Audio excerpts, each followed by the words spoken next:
Hi అండి, అందరికీ నమస్కారం. Welcome to Renu vlogs. ఈరోజు మా ఊరు, నేను పుట్టి పెరిగినటువంటి ఊరు సుందిళ్ళ యోగా లక్ష్మీ నరసింహస్వామి టెంపుల్కి అయితే రావడం జరిగింది. చాలా సంవత్సరాల క్రితం స్వయంగా వెలిసినటువంటి శ్రీ యోగా లక్ష్మీ నరసింహస్వామి భక్తులు కోరిన కోరికలను తీరుస్తూ పూజలు అందుకుంటూ ఉన్నారు. ఈ గుడికి ఒక ప్రత్యేకత ఉంటుంది. అది ఏంటి అంటే ధనుర్మాసంలో స్వామివారికి విశేష పూజలు నిర్వహిస్తూ ఉంటారు. అందులో భాగంగానే సంక్రాంతికి ముందుగా భజన సప్తాహాల నిర్వహణ ఘనంగా చేస్తారు. సప్త అంటే 7 రోజుల పాటు నిర్విరామంగా, అంటే రాత్రి పగలు తేడా లేకుండా ఏకధాటిగా భజన కొనసాగుతూనే ఉంటుంది. కనుకనే సప్తాహాలు అని అంటూ ఉంటారు. గుడి ఆవరణలోని ఈ చెట్టుకి ముడుపులు కడుతూ ఉంటారు. గుడి లోపలికి ప్రవేశించగానే పైన చూస్తే ఇలా ఉంటుంది. చాలా అద్భుతమైన కట్టడం.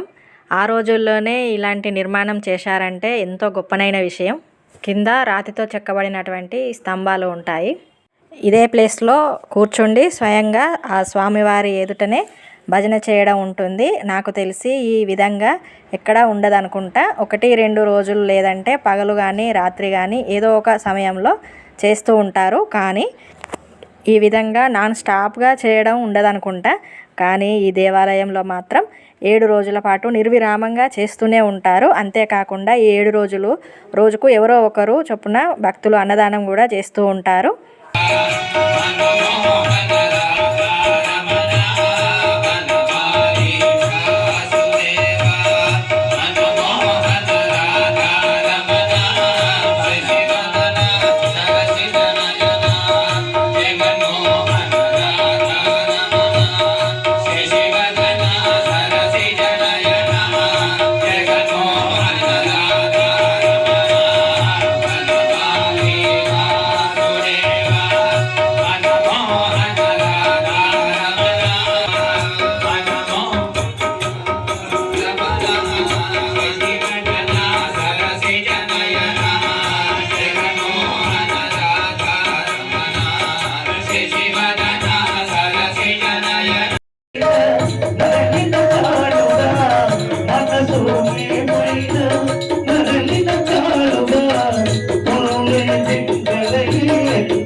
పల్లకిలో ఊరేగింపు ఇలా ఉంటుంది.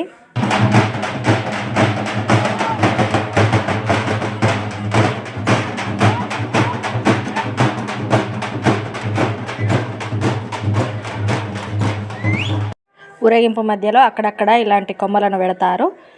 దాని చుట్టూ తిరుగుతూ విరిచేస్తారు.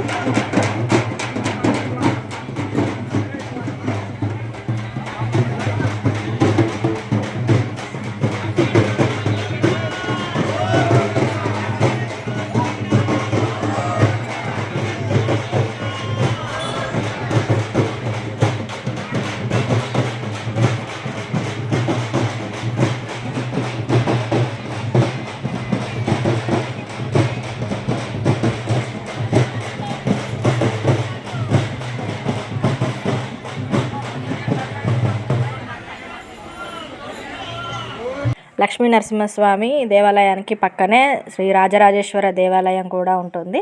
నేను ఇంతకుముందు ఒక వీడియోలో కూడా చూపించాను. ఆ రోజు లాక్ వేస్తుండే, పూర్తిగా చూపించలేకపోయినా. ఈరోజు ఓపెన్గానే ఉంది. సప్తాహాల సీజన్ కదా, భక్తుల రద్దీ ఎక్కువగానే ఉంటుంది. 7 రోజుల పాటు నిర్విరామంగా భజన చేస్తూనే ఉంటారు కాబట్టి ప్రతిరోజు అన్నదానం కూడా చేస్తారు. ఈ విధానం చాలా సంవత్సరాలుగా కొనసాగుతూనే ఉంటుంది. ఇలా సప్తాహాలు పూర్తయిన తర్వాత చివరి రోజు శ్రీ లక్ష్మీ సమేత నరసింహస్వామి వార్లతో కూడిన ఉత్సవ విగ్రహాలను ఊరేగింపు చేస్తారు. ఈ కార్యక్రమం చాలా ఘనంగా నిర్వహిస్తారు. శ్రీ లక్ష్మీ నరసింహస్వామి ఉత్సవ విగ్రహాలను పల్లకిలో పెట్టి ఊరేగిస్తారు. ఆ పల్లకి మోయడానికి పోటీలు పడుతూ ఉంటారు. వీధుల గుండా భజనలు చేస్తూ, కీర్తనలు వాడుతూ, కోలాటం వేస్తూ చాలా వైభవంగా ఊరేగింపు చేస్తారు.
నరసింహ జై లక్ష్మీ నరసింహ జై జై నరసింహ జై లక్ష్మీ లక్ష్మీ నరసింహ జై లక్ష్మీ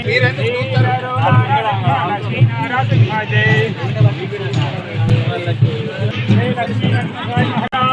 జై.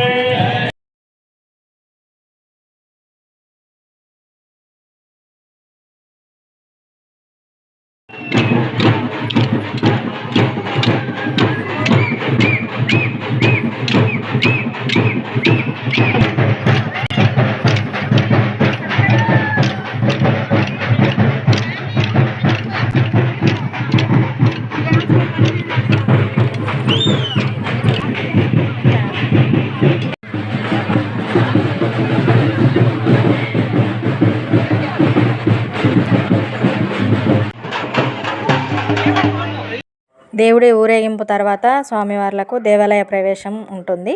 ఒకవైపు ఈ వేడుక జరుగుతూ ఉంటేనే మరొక వైపు భక్తులు వారు తోచిన విరాళాలు బియ్యం కానీ డబ్బులు కూరగాయలు కానీ ఏదో విధంగా స్వామివారికి వారి శక్తి మేరకు చేస్తూ ఉంటారు. వచ్చిన వారందరికీ స్వామివారి ఊరేగింపు అనంతరం అన్నప్రసాదం ఇవ్వడం జరుగుతుంది. వంటలు పూర్తయినాయి. చాలా పెద్ద మొత్తంలోనే వంట కార్యక్రమాలు చేపట్టారు.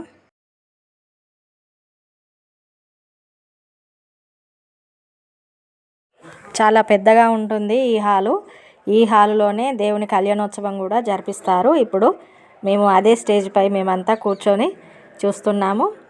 చాలామంది వస్తున్నారు. భోజనాల ఏర్పాటుకు అన్ని అరేంజ్మెంట్స్ అయితే చేస్తున్నారు. తను నా ఫ్రెండ్ పావని, మేమిద్దరం కలిసి చదువుకున్నాం. మా ఇద్దరిది ఒకే ఊరు. భోజన కార్యక్రమం స్టార్ట్ అయ్యింది. వడ్డింపులు జరుగుతున్నాయి.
ఈ కార్యక్రమంలో కాసేపు సేవ చేసినందుకు నాకు చాలా సంతోషం అనిపించింది. ఈ సందర్భంలో నా చిన్ననాటి ఫ్రెండ్స్ అండ్ నా ఫ్యామిలీ మెంబర్స్ అందరం కలిసాము. ఇవన్నీ చాలా మంచి మెమొరీస్, ఎప్పుడూ గుర్తుండిపోతాయి. ఇదేనండి ఈరోజు వీడియో. నా వీడియో కనుక మీకు నచ్చినట్లయితే లైక్ చేసి షేర్ చేయండి. అలాగే మొదటిసారి వీడియో చూస్తున్నట్లయితే సబ్స్క్రైబ్ చేయండి. మరిన్ని మంచి వీడియోస్తో మీ ముందుకు వస్తాను. Thank you.